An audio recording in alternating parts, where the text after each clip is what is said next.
আমরা একটা বিষয় নিয়ে খুব বিব্রতকর পরিস্থিতিতে পড়ে যাই যখন আমরা শুনি আমাদের কাছের কেউ মারা গিয়েছে। আর তখন আমরা চিন্তা করতে থাকি আসলে ওই মানুষটার সাথে কিভাবে কমিউনিকেশন করব, যাব কি যাব না, ফোন দিব কি দিব না, এবং দিলে পরে কি হবে, কি ভাবতে পারে, এসব নানা ধরনের চিন্তা আমাদের মাথায় কাজ করতে থাকে। সেই ক্ষেত্রে আমি বলবো যে যার পরিবারের কাছের কেউ মারা গিয়েছে সে কিন্তু ওই সময়টা চায় আপন কেউ, পছন্দের কেউ তার পাশে থাকুক। আপনি কথা বলেন না বলেন, উনি কথা বলুক না বলুক, আপনি তার কাছে যাবেন এবং তার কাছে বসে থাকেন, বা আপনার উপস্থিতি তাকে কিন্তু অনেক রিল্যাক্স করবে। সে ফিল করবে যে আমার পাশে কেউ আছে।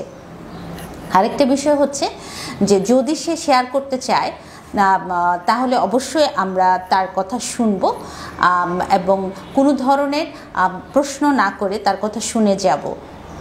এই জায়গাটা একটু সচেতন হব যে আমি কোনো ধরনের জাজমেন্ট করে কথা বলছি কিনা।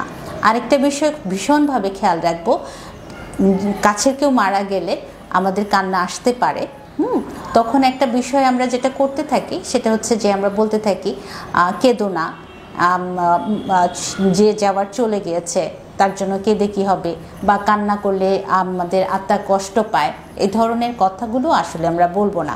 তাতে যেটা হয়, আমার যে ইমোশনটা থাকে সেটা আমি এক্সপ্রেস করতে পারি না। উনি যেন ইমোশন এক্সপ্রেস করতে পারে সেই ধরনের হেল্প আমরা করতে পারি। যদি উনি আগ্রহী হন যিনি মারা গিয়েছেন তার ব্যাপারে কথা বলতে, তবে আমি প্রশ্ন করতে পারি।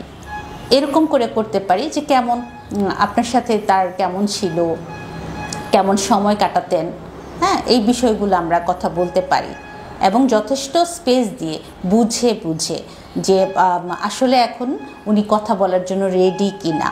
একদম মৃত্যু মুহূর্তে একদম সেই দিনই যদি হয় তাহলে কিচ্ছু না, আপনি শুধু সেদিন যাবেন এবং পাশে বসে থাকবেন, বা আপনার উপস্থিতি তাকে কিন্তু বিশাল এক ধরনের রিল্যাক্স দিবে।